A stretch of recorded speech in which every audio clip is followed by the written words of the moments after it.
that's enough for PSAs today, because we got a serious word to talk about. Serious. We're going to talk about caution versus fear today. Caution versus fear. So I went to this retreat.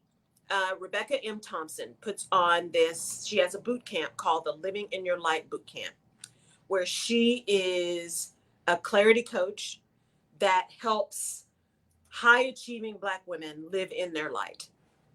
And it is, there are so many words, but this retreat. So there were a number of things I was going to do this year. And I signed up for this retreat a long time ago.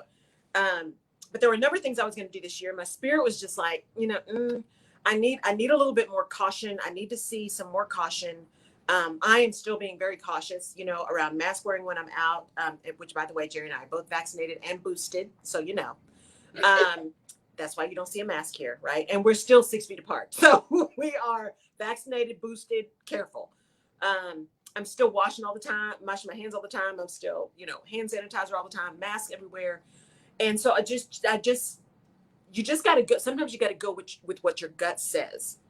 And I've got family members that I'm really trying to make sure when I'm around them that I am cautious and I am careful, so that I am not bringing anything to them that could be harmful.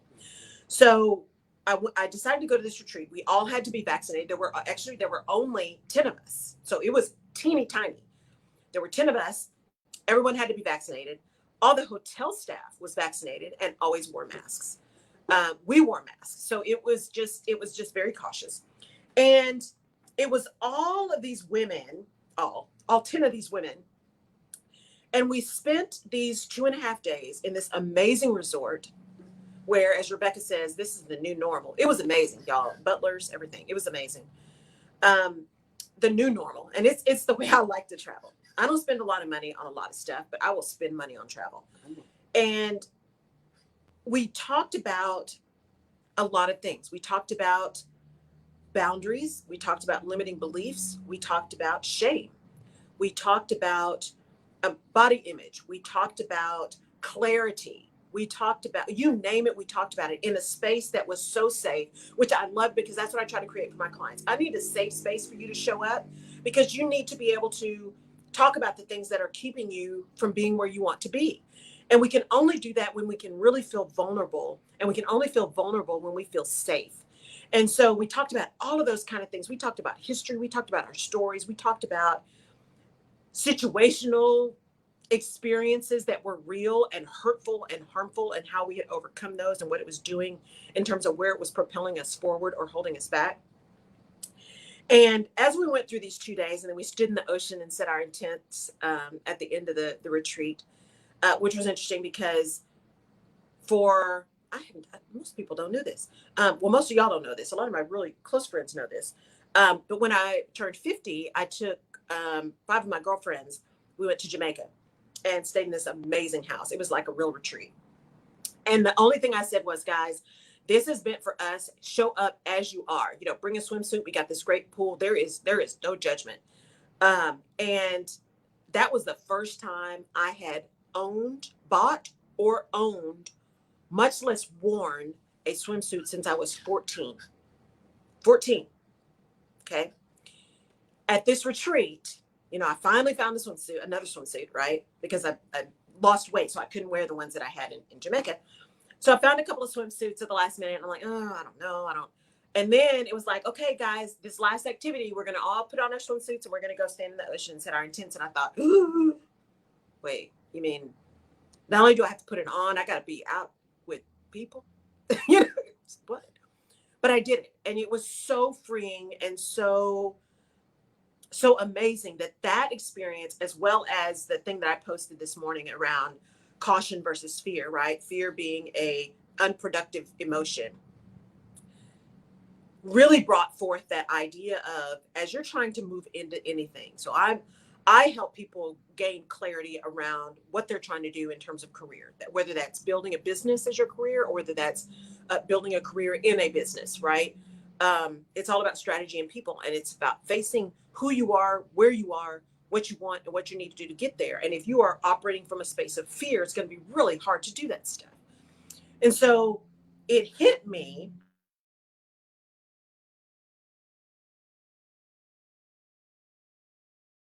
of being cautious versus being fearful. And sorry for those listening to my feed. Forgot to turn my do not disturb on, so I got to call in. Um, this idea of being cautious versus being fearful was real. When I decided I was going to go, this was my first trip out of the country since COVID. So I haven't been traveling like that. I've gone to see my mom, but I haven't been traveling like that. And I am a fairly experienced traveler, and I travel alone a lot. But there was something, I don't know, there was something in my nerves about this trip. I don't know what it was. Not that I didn't want to go because I was ready to go, but there was something that was like, had my nerves on edge. So I got to the airport, and IH is a freaking nightmare right now. And they've got Terminal E closed down. So everybody's going through Terminal C, and it was wall to wall people, which already makes me nervous, right? Because that many bodies around just, and they're right up on you. I can't. And so that had me nervous first. So I got through that, got my bag checked, irritated because, since I haven't been traveling, I don't have my same status on the airline anymore. So, I'm kind of bougie. So I was irritated. But I made it through. So glad I got clear because even TSA was backed up to BFE. So got through, went to one of the little kiosk things. I wanted to get some water, some pretzels, just a little something to have on the plane. And got ready to check out because it was one of those ones where you just do the scan, right? There are no people anymore. You just do the scan. Couldn't find my wallet. Now, I've been through security. I sat in the lounge, right? And I'm thinking, now, Lord, panic. I could feel it rising from my toes. But I cannot believe this. I'm about to get on this plane. I'm trying to get to my gate. Where did I leave it? Right? Realized I had switched to my international travel one, which is really thin and small for a reason. And it was under my arm. I couldn't feel it. Because my other wallet is big and bulky. Couldn't feel it. So I'm like, okay, Laurel, just breathe. Just breathe. Because that was fear. That was that fear just rising up because something was going on. And I know what it was now in hindsight, right? It was just anxiety around being in this place and being vulnerable and talking about it was a lot of stuff. So got on the plane, got there. And then it was like, okay, wait, are we planning? How are we going to get there? Who's going to pick us up? When we get back, when are we going to get our test done? Because you have to get a COVID test to get back out of Mexico and to get back into the US. Like, what if something happens? I'm like packing my computer, packing everything just in case. I had my phone, I had everything ready in case I needed to do the show from Mexico. I was ready. And then got through all of that, got on the plane coming home, was reading a book, fiction, Janet Ivanovich. So if you guys read that, I just love those little Stephanie Plum books, right? And she's talking about how she's pulling into this parking lot and she's really nervous because, she's waiting for these bad guys to be there for her. And she's like, but wait, I'm just being cautious. She said, and caution is a good thing, but fear is unproductive. And I got to thinking about that. And I said, am I being cautious as I build this business, or am I being fearful? Am I being cautious or am I being fearful? And not only as I build this business, but when I think about over my career and how I moved, when I finally got to where I decided to leave and I was a senior executive, and I look back over the decisions I'd made, I was cautious, but I wasn't fearful. I just said yes to stuff. I just moved. I moved to places where I didn't know anybody, didn't have any family, where there was snow, because I don't do snow. I moved out of the country, to finish my degree, and was not fluent in the language. And 3 of my 4 classes were going to be in Spanish, right? I was not fluent in Spanish. And yet I did it. So I was not moving out of fear. Now, I think I got that degree out of fear because I was like, look, I paid for this and I'm all the way over here. I cannot fail. I have to get this degree. So there may have been a little bit of fear there. But I was cautious in all of those moves. I understood what was going on. I understood what some of the parameters were. I understood what some of the risks could be, but I wasn't fearful. The fearlessness or the fearfulness would have paralyzed me, and I would have said no, but I didn't say no. I said yes. And I said yes to this boot camp, right? I said yes to this group of amazing women. I said yes to a number of things along my life where I didn't know how to do them. I just said yes. And as I was thinking about it, recording the podcast this morning on this same episode, this same topic, I got to thinking about, for those of you who follow me who are from Odessa, I got to thinking about Safety City. We used to have this place called Safety City. And you went when you were little, like preschool and kindergarten, because beyond that, the buildings were too small for you. And it was like this little place set up in a parking lot, which felt like it was huge when we were little. And they had a school and they had a church and they had all these little buildings and they had crosswalks and stop signs and traffic lights and all of this stuff. And the whole idea was to teach you as a kid how to navigate, right? How to walk across the street, how to go into buildings, all of this kind of stuff. And what hit me was, if you think about stoplights, traffic lights, green means go, red means stop, yellow means caution. In fact, many times they call them caution lights. And if you're in Europe and you pay attention to where you're driving, right? Whether you're taking an Uber or taxi or whatever, those stoplights, when they get ready to turn green, right? So go, when they get ready to turn green, it goes red, and then the yellow starts flashing, and then it turns green. Caution, right? And so when you think about being cautious versus being fearful, when you're starting to feel that anxiety, caution equals awareness. Caution makes you more careful. Fear can paralyze you. Fear can make you say no. Fear can make you avoid. And there are some fear responses that are real, right? That's about us being beings. Our nervous systems give us fear, and we understand fear as a way to protect ourselves, right? We need to understand when things are dangerous so we don't go do dangerous things. Although there are a lot of people who do that. They're devils, right? So there's a purpose for fear. But sometimes the fear is keeping us from doing things that are good for us, that are necessary, things that are along the way, right? Because fear can paralyze. Fear tells us it's going to be painful. You shouldn't do that. Don't do that. That's going to hurt. That's going to be bad, right? Caution says, pay attention. Be aware. Are you watching the cars? Right? Think about if you've ever been to London and they're driving on the quote unquote wrong side of the street, right? They always have these signs saying, look this way, right? Because all of us Westerners look the wrong way and get run over in London because we're looking left first, then right. And you got to look right first in London, right? You got to look right first because that's where the cars are coming from. So it's really important to think about being cautious as opposed to being fearful. Be cautious, not fearful. Be aware of what's going on and not fearful to move. Because caution also gives you an ability to think about what could happen, to think about possibilities so you can be flexible and adaptable. Now, what that also connects to, and was a revelation for me as I was thinking about this, is that connection to those organizational or corporate spaces. And especially for people like me, right? You guys have heard me say proper prior planning prevents poor performance.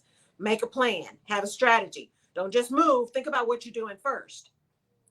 And if you're in HR or you're in leadership, the other things that come out as you continue to move up the organization is you have all of these times when the technical or the tactical work is critical.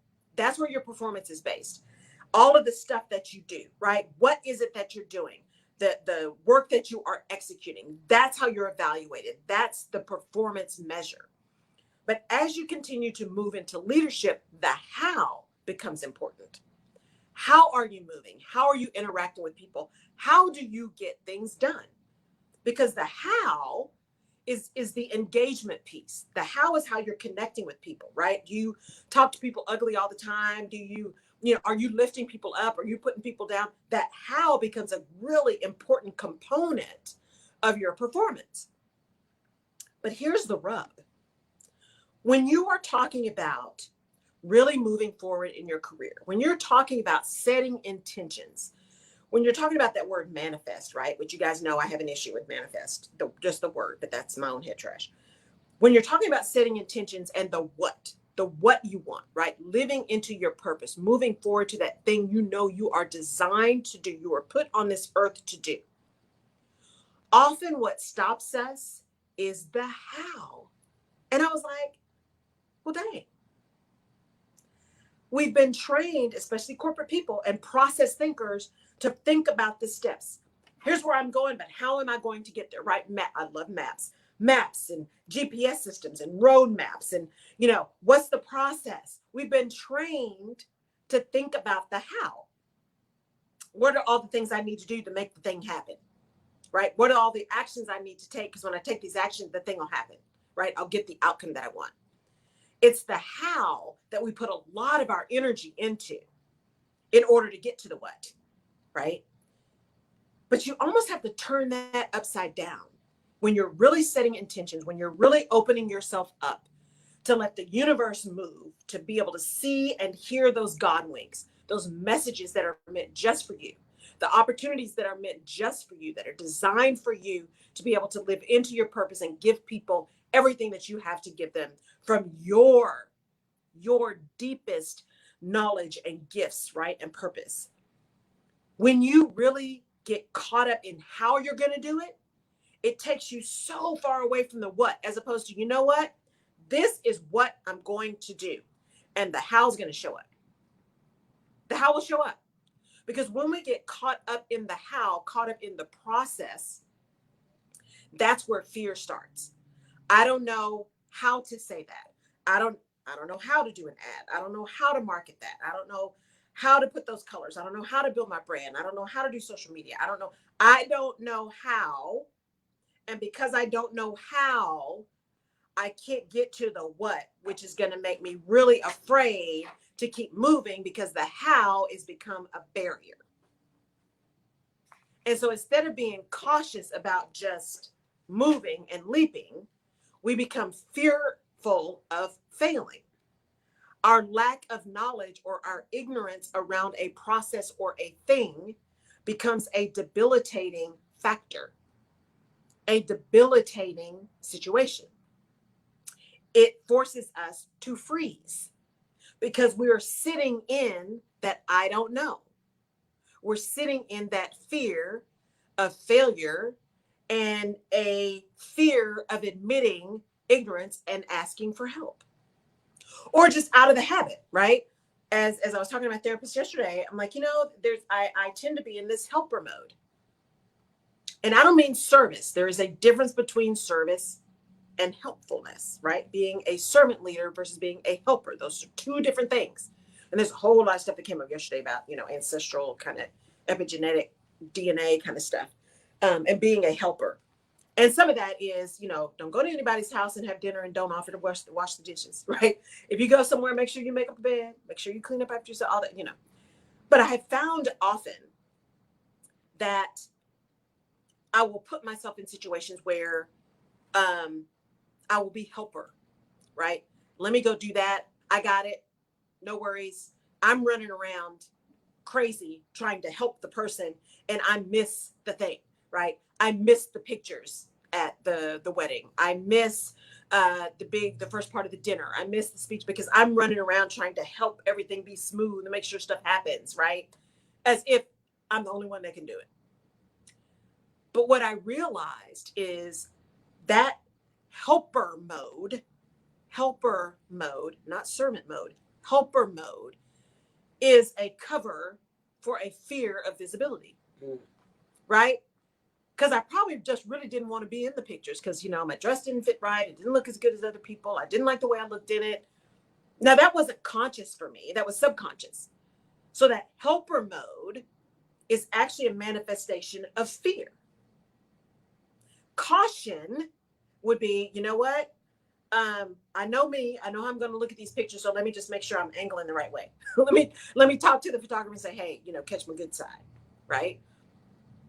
But fear puts us in activities and modes and perspectives that keep us from moving into our thing, whatever that thing is. It keeps us from being all that we could or should be because the fear can be paralyzing. as opposed to really understanding, recognizing, and naming the fear. So I'm by no means saying don't be fearful, because there is some protection in fear. There's some good stuff that comes out of fear.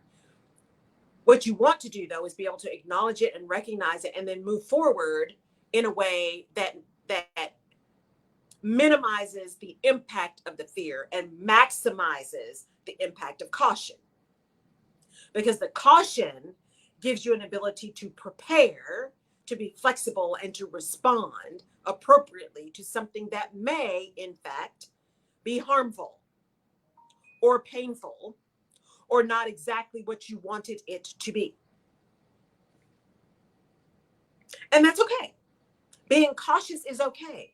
It's like, danger, Will Robinson, right? I can say that now. See, it used to be Land of the Lost in Space. You couldn't really say that because people didn't know what it was. But since they made actually a movie about it, now I can say Danger, Will Robinson, and people who are younger than me know what that means. So that caution, right, is danger, danger, be cautious.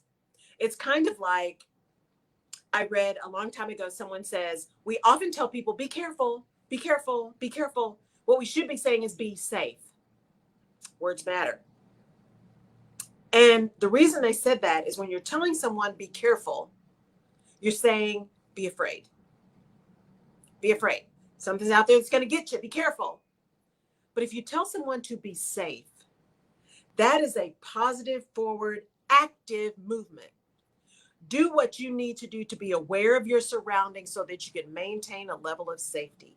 That is active. I have some control over that. I can be safe, right? Being careful means I'm only in response mode. Being safe means I'm in active mode.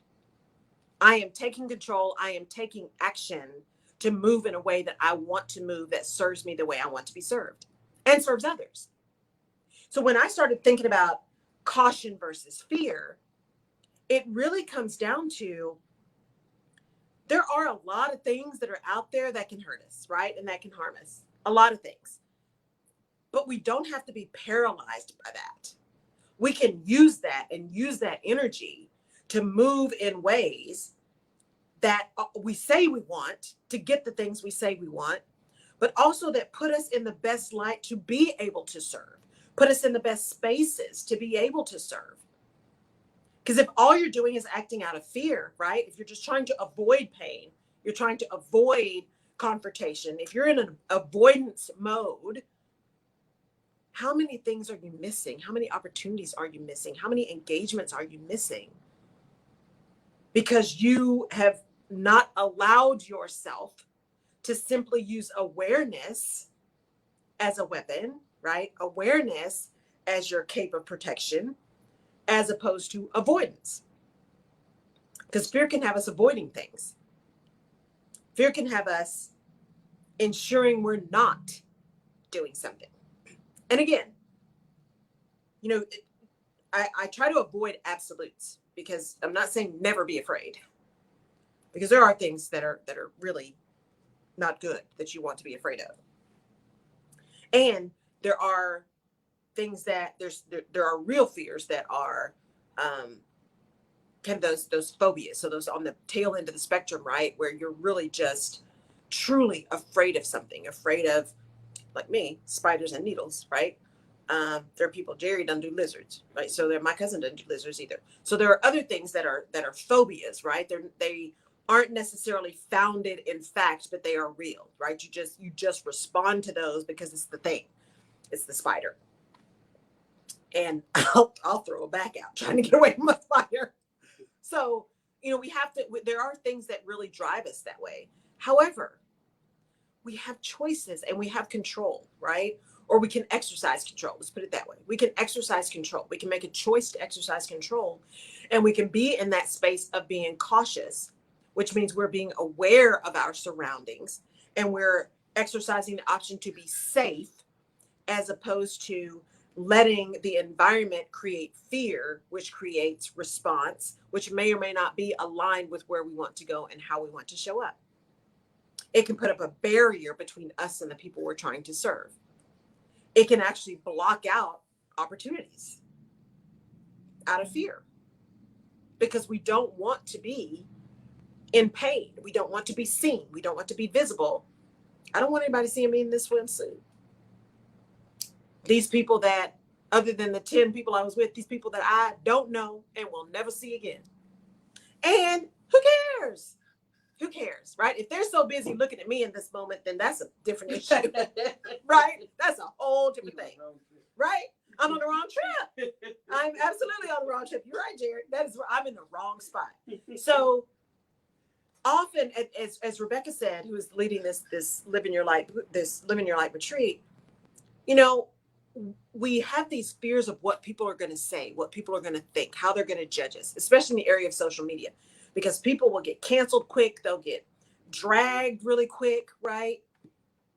Usually by folks who don't have the same skills or capability. Michael Strahan said that the other day when he was being interviewed by Hoda. He's like, I used to have people talk about me so bad and get so upset and talk about all these things about me. He said, and then I realized, but you can't do what I do. So I only give you that to say we get so caught up in all this social media stuff and what people are saying and their judgment of us. And I'm there. I am not by any means beyond feeling bad about being judged, right? That's why accountability for me hits different, because sometimes accountability feels like judgment for me. But one of the things Rebecca said was, one way to eliminate that fear of judgment, that fear of pain, right? That fear of all of that stuff is to not let somebody weaponize the things about you that are you. She's like, you know what? I am fully me. There is nothing you can say to me about me that you can weaponize against me, because I'm me and I own all of me. So whatever you say, right? If it's true or accurate, it's not going to hurt me because I'm owning who I am. And if it's something that's inaccurate and I don't know you, then it doesn't really matter. Because what is your impact on the overall scheme of my life? And that's why it's also really, when we talked about last week, kind of that presence versus power, everybody knowing your name, that's great. But if you let everybody who knows your name also influence your mindset about you, that's a whole different issue. Why are you letting that fear of rejection and that fear of what other people think you can or can't do or should not be doing? We do a lot of shoulding. As Holly said, you heard us talk about that last week, shoulding on yourself. What we should or should not do define who we are. And that leads us to that fear of showing up, that fear of just being who we are. Because you know what? You can't be anybody else. You can only be you. You can only be you and be the best you that you can possibly be. But you can only be you. And you is enough. You is enough. Always will be, always has been. Right? Now, there's a difference in being a lifelong learner and trying to improve. And that's not what I'm talking about. We should always be on a journey to learn more and do more and improve and be the best us we can be. Right? And we all have moments, right? We all have moments when we're not our best. We all have moments when we don't show up the way we want to. And we apologize and we make those right? Those moments when maybe our intent was good, but the impact was bad. We own that. And that's okay. But we shouldn't be fearful of just being us. We shouldn't be fearful of a cancellation culture, right? Because here's the deal. There is absolutely some behavior that should be canceled. Absolutely. But beyond those extremes, if you just cancel people immediately, you don't learn anything. And neither do they. If someone exhibits really, really bad behavior and you just fire them, the only thing you do is kind of deeper seed that behavior. Then they're belligerent. But if you force people to address and live with their actions, right? And to live with the consequences of their actions beyond just being pushed somewhere else. They have to live in the space where they created the situation. There's a different level of learning there. There's a different level of consequence there. And so having people and getting feedback, all feedback is feedback. May not all be good, may not all be bad, but feedback is feedback. And you can use that to form or to inform your actions and your perspectives. But if you are, and you use that cautiously, right? Because you want to be aware of when some of that stuff, other people's opinions, other people's perspectives are starting to allow you to manipulate your own or to take over your own, right? If you're easily influenced, easily swayed, that's a lot of self-awareness too. Do I have an opinion, right? Or am I like a bamboo? I just sway, a palm tree. I just go whichever way the wind blows. Whatever's popular, that's my thought too. Or are you standing in conviction no matter what? So you're like a redwood. Nothing's going to sway you. Doesn't matter if you get facts that are contrary to what you're saying. You are standing because now you committed, right? I'm not changing my mind because I committed and I committed publicly. Or are you a cautious but mature, reasonable, humble servant leader? Leadership being about behavior, not position. That has a perspective on something, has a position or opinion on something, and has the wherewithal, the intellectual agility, the respect for others, and the desire to take new information, but that up against what you know to be true, to determine if just perhaps your perspective might need to be adjusted because you now have new information. You now know better. As they say, when you know better, you do better. That's what caution is. Caution says, I am really aware of my conviction around this issue. I know where I stand. I know where I stand around voting, right? I know where I stand. Now, that is one thing that I'm probably likely not to be swayed on. There is one thing. There are things that I stand for, right? This is where I'm going to land. This is it. I shall not be moved. But most things for me, if I am able to receive and get and see and find additional information, I am a person that will process that information, but that up against what else I knew and say, ooh, you know what? I need to maybe look at that a little bit different. I need to look at that different. I'll give you a prime example. I remember when I went to grad school the first time, not the first time, when I went to grad school, it's the only time I went to grad school. At that time I was like, I'm a really good judge of character. I can read people really quickly. And I still can. I can read people really quickly.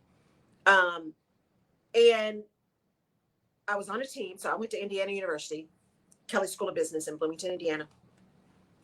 And it was really the first school that started this cohort thing. So we were all in cohorts and the professors rotated in and out, right? So you were with your same cohort for the entire semester. And then as the classes changed, you stayed in the room and then the professors moved in and out. And the first time we were on this group, we had a team of 5. So everybody had a group and you had to do group projects and all that, which makes me crazy. But that was the thing then. I think they still do that a little bit. And I remember there was this one person on my team.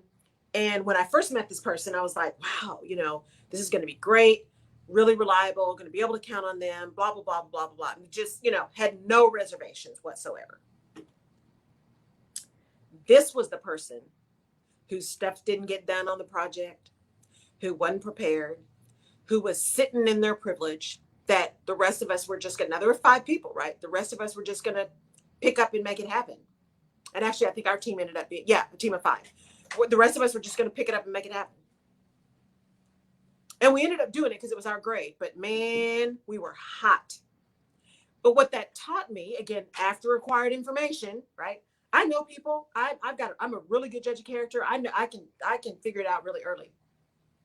What that told me was, Laurel, your gut instinct is really good. It's really good. But this experience just told you that every once in a while, someone just might prove you wrong. Therefore, have your first impression, put that little bubble, stay aware of it, but wait until you get additional information to confirm or deny that perspective. And so ever since then, I still get my gut reaction to folks. And I'm still cautious about that because my gut is good.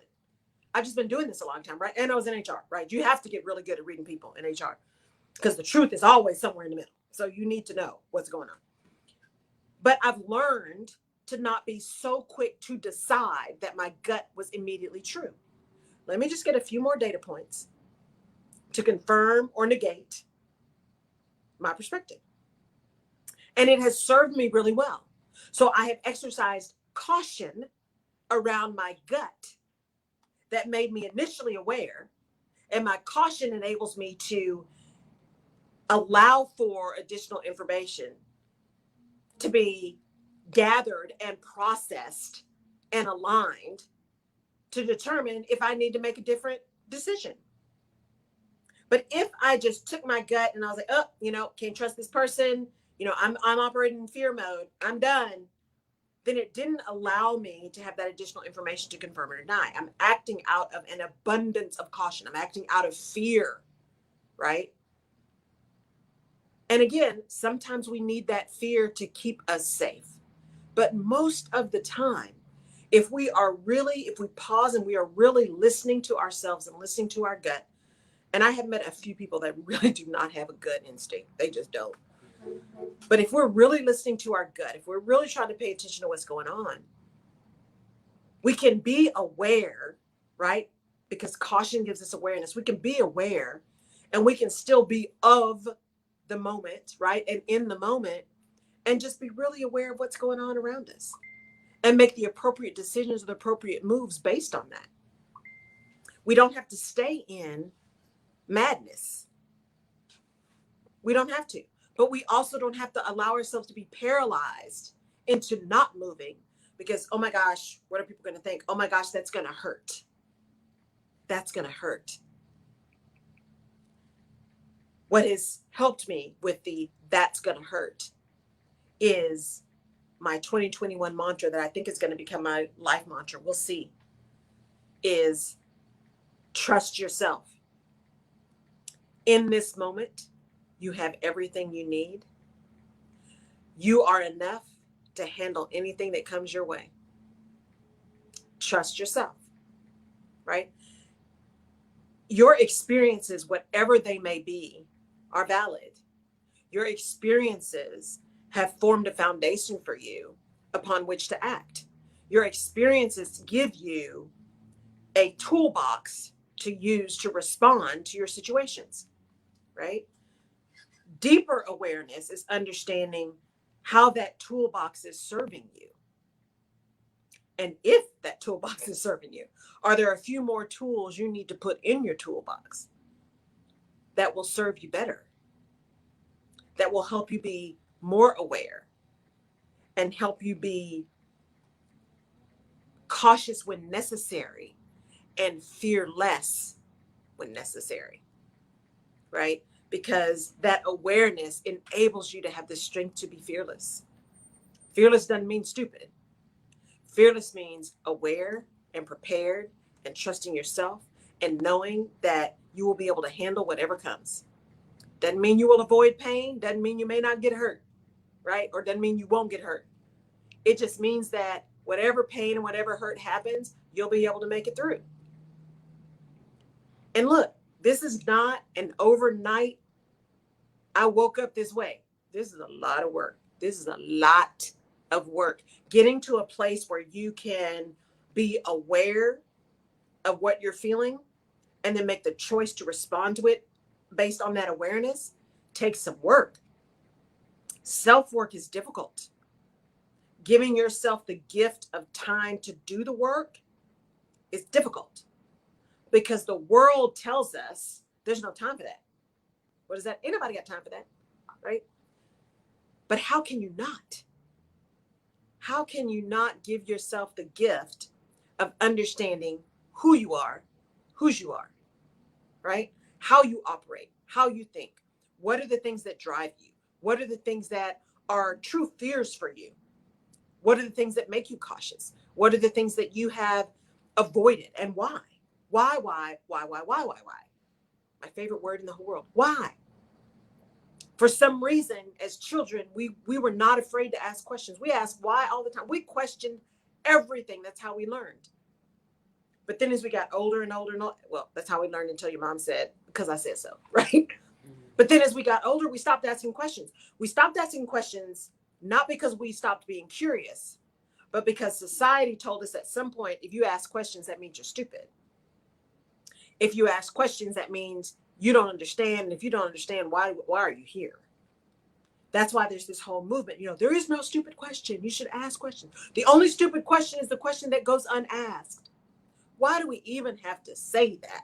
We have to say that because as we continue to grow and develop, we learn that asking questions is a problem.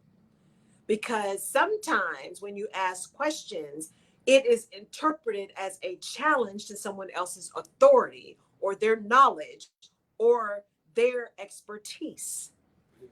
When a lot of times the question is just out of your own need to know or curiosity or alleviating your own ignorance. But see, that's not about you. That's about them. And we can't own everyone else's mess. And when we try to own everyone else's mess, we make our own mess messier because we internalize their stuff. Social media is the best for that.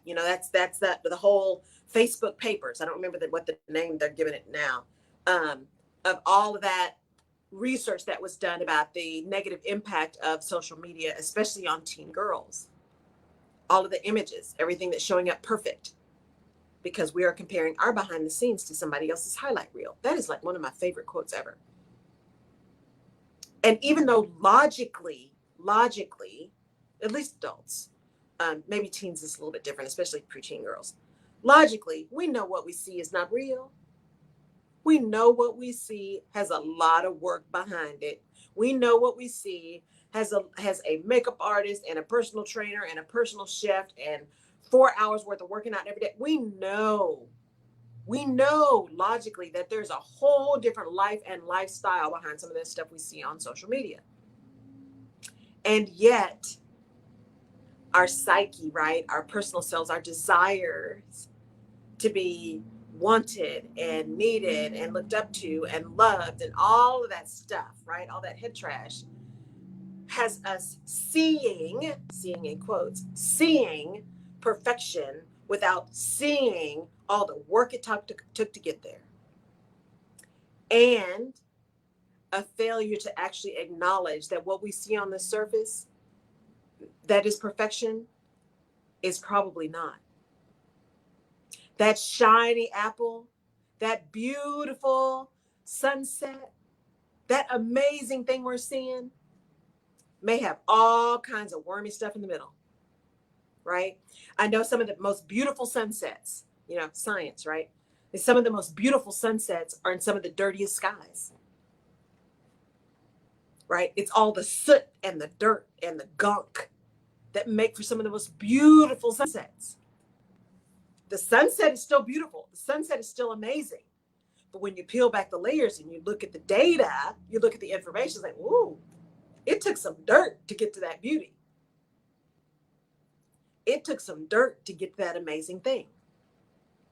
Well, it takes some dirt to get to that beautiful you, to get to that thing you really want, to get to that intention you have set. It's going to take some dirt and some work, some blood, sweat, and tears to get there. So I call it sweat equity.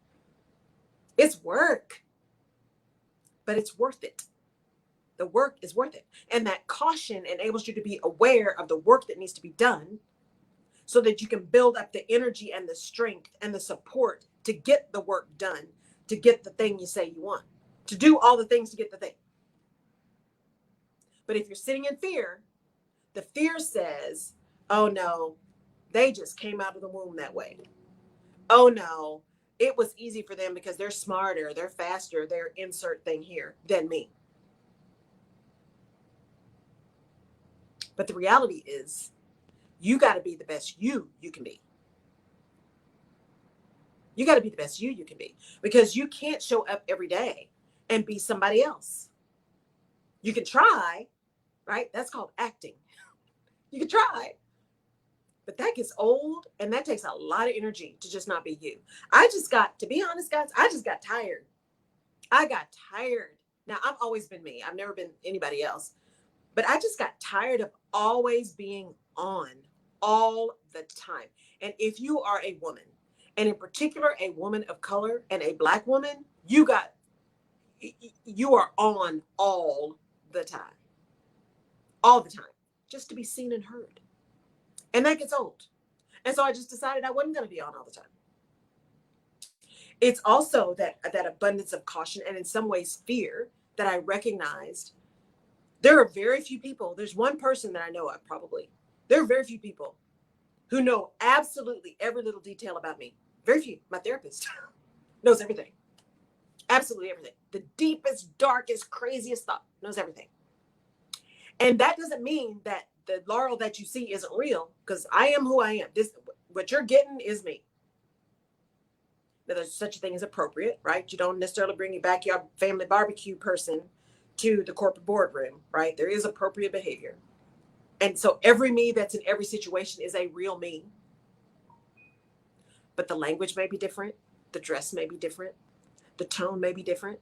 The attitude may be different, right? The engagement may be different. All still me. The stories are going to be different. Not everybody gets the same stories about my life because not every story is appropriate for the situation. So I am cautious about how I show up because I am aware of the situation. I'm no longer fearful about showing up. Now, don't get me wrong, I still have my moments, but I'm no longer fearful of showing up, and that means not showing up. I have set an intent, and I am moving fully towards that intent, knowing that how it's going to happen will show up. I am having to unlearn that the process comes first. I'm having to unlearn the proper prior planning prevents poor performance as a mantra for success. It is still important. It's important to plan. You know, the way I'm wired, it is important to at least have some kind of plan. Even if the plan isn't solid, at least have kind of a roadmap, because that enables me to be flexible. It's the way I'm wired, right? The more plan I have, the more able I am to be flexible in and outside and around that plan, because I feel like there's a grounding for me. But I've learned for that plan to not be so set in stone that I can't be flexible, because that's what happens. People often lose their flexibility because they're so tied to the plan. They're so tied to the persona. They're so tied to the mask that they have on, that when something happens to them outside of their control, or they experience something or become aware of something that requires a change, they're unable or unwilling to do that because they're so locked into this thing that they've created. So I've had to learn some things and unlearn others in order to be able to achieve what I want to achieve. I've had to unlearn just be strong, asking for help is a weakness. I've had to unlearn all that stuff, which is why I asked you guys to listen to the podcast. I asked you guys to follow the radio show and share it. And I mean it, right? I really do mean it. It means everything to me to have people listening and following and commenting and showing up, because I know everybody has a choice. And I know with my intent being able to ensure that I reach the folks who are feeling like I felt before, so that I can serve them so they don't feel that way anymore. And everybody knows that they have a choice in how they show up,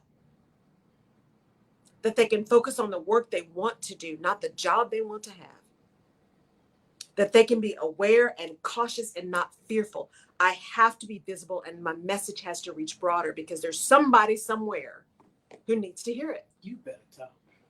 And I can't reach them if I don't show up. And I can't reach them if I don't ask you to help me do that. Right? So it's about understanding where your help comes from and where your strength comes from, who you are and whose you are, and how you show up, and what that means, and what it doesn't mean. And understanding that caution is a tool. Caution is something you can use to get you where you want to be. Fear is a deterrent. Fear can be useful in moderation, but fear can keep you so far from where you want to be and can eliminate opportunities if you allow it to lead. It should only be something that sends off warning signals, right? That should be your red flags. The red beacons are fear. The yellow beacons are your caution, right? Watch out, be careful, look around you, right? Telling people to be safe instead of being careful. Act in a way that makes sure that your safety is top priority. Mental, physical, emotional, financial, right? Be safe. But being safe also means subconsciously saying, go do you, go do your thing. Just be safe. Be careful means, think twice about what you're doing. Right? That's how we can interpret that. Words matter. Y'all know how I love words. And I even said that when I was talking to all these women this weekend. You know, that fear and that judgment and how we show up and being cautious about the language we use. And I love words. And there are times when I will use a $14 word when I could use a $2 word. Why? Because I like the $14 word. And as Tabitha Brown says, it's my business. But there was a time when I was like, let me not use those big words because people are going to think I'm trying to be all that. I'm trying to be smarter. I'm trying to be better. No, there's a reason I'm using that word. That word is the appropriate word. And guess what? That vocabulary is me. It's just me. I like language. I love to read. I love to learn new things. And I love to share what I've learned with other people. That's who I am. And if that is such a pain in the butt for you, if it irritates you, if it just does not work for you, then you're not my people. And I had to learn to be okay with that because not everybody is your people. And that's okay. What is it? I saw a posting the other day that says, you don't need everybody to like you. You don't even like everybody. Right? I'm like, you cannot serve everybody. When you're working so hard to be everything to everyone, you are nothing to anyone. Or like, was it Sweet Home Alabama? You can't ride two horses with one butt. Pick a lane, right? And your lane should be you. Be you. Be you. Be cautious. Be aware of your surroundings. Be aware of how you show up, the words you use, the actions you take, how they impact not only those around you, but how they impact the outcomes that you are trying to achieve. Be aware. Be cautious. But try not to let fear lead the way. Because fear can prevent achievement. Fear can undermine opportunity. Fear can eliminate connections. Fear is a debilitator. And that includes being fearful of asking for help, being fearful of finding someone, finding a professional. We talk about this a lot. Black people, find a therapist. It's okay to talk to somebody who is not your best friend, your auntie, your whoever, right? Your boo. Clearly, you want to be able to share with these people who are the best people in your life, of course. But sometimes it takes a professional who has no vested interest in the outcome other than your health to get you there. So be cautious about how you're using those people that are in your village. Be cautious about who you share everything with, because not everyone is your friend and not everybody wants the best for you. That's about awareness. People who are, backstabbers by the OJs. People who are smiling in your face, but stabbing you in the back. Caution helps you see those people. So as you go into this week, I really want you to reframe, if you can. Reframe that feeling that you're having. Am I not going somewhere because I'm afraid? Or am I not going somewhere because there's something in my gut that says, ooh, maybe you need to rethink that. And sit with that. And if it's just because you're afraid, maybe address that and say, you know what? I need to just do it afraid. I need to just do it afraid because on the other side of that fear is something that I know I need. If your gut is saying, ooh, you need to be careful, go find out what that is too. right? Just really find out what is making you cautious. What is that awareness that your gut is telling you, and address it. But don't sit in stagnation. Don't allow yourself to be paralyzed because you're afraid. Because you have got too much to do. There are people who need you. There are people who are looking to you to say it's okay for them. All right? Okay. With that, it's been a lovely Tuesday. One thing. Yes, ma'am. Okay, the be careful thing. Because when we part from the radio station every Tuesday, I always tell you, okay, be careful. Be careful. So now I can't do that. No, it's habit. It's habit, right? Because we always say be careful. The point is, many times, if we think about words, right? Being careful means there is something out there definitely to get you. Be careful, right? You got to be reactive, right? Be safe is active. It's positive. Just operate in a way that is going to keep you safe. It's just more positive. Just say bye. Or just say bye. Take your chances. Bye. See you next time. Right. We'll see you next time. Catch you later. Right. So yeah, it's just a difference. It's just semantics. When you talked about the fear versus caution, and we were talking about that earlier today, there is a fear. We were even talking about with the young lady I was talking about. Could there be a fear of even success? Yes. Of getting what you've asked for, and now that it's here, you're nervous about it and fearful. I absolutely have a fear of success. I do. It came up through therapy, right? I was like, no wonder. Because, and here's why. Because what connected for me, where my brain, the synapses have connected, is success equals pain. Success equals pain. Therefore, I'm afraid, right, of success. Because I was very successful. But in that success, I was constantly in conflict. There was impact to my health. There was impact to my mental health, my physical health. I didn't sleep on a Sunday for 5 years. I mean, there was pain associated with the success. So I didn't realize that deep down, yes, this is my intent. This is where I want to be. This is what success looks like. Ooh, but success equals pain. So do you really want that? Because that's going to be painful. Oh, I don't know. Right? So there really can be a true fear of success because we don't know what we either know what that feels like and we connected it to something painful, or we don't know what it feels like and don't know if we can handle it. So we got to figure out how we can trust ourselves to handle whatever comes. That's good. So work it out. Work it out. Work it out. All right, y'all. Thank you for being here. I appreciate it as always. Thank you for spending your time with me on a Tuesday. We're going to do it again next Tuesday. We actually have, I think, 4 shows in November because we have some shows to make up because of our snowpocalypses and electricity issues and all that kind of stuff. So we'll do 4 shows in November. Have a new sponsor coming up, so you'll hear about her next week or the week after, one of the two. Go look up Rebecca Thompson and live in your light. Take care, guys. See you next week.